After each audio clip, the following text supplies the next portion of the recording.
I've been attached with the feeling of them waking up with you by my side.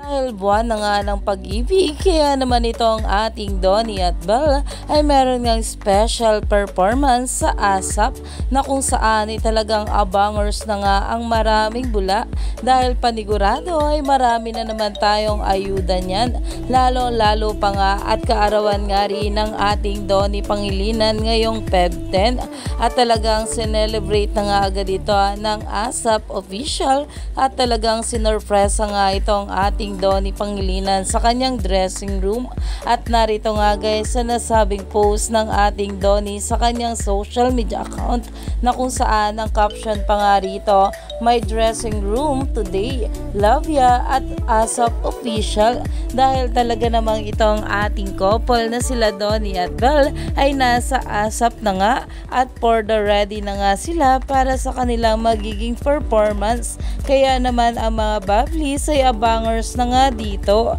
dahil talagang umani pa nga ito ng maraming komento at pinag-uusapan na alam naman natin na kapag nasa ASAP nga itong ating couple ay paniguradong marami nga tayong matatanggap na ayuda. Kaya naman stay tuned lang tayo for more update kila Donnie at Belle sa mga susunod pa na ayuda.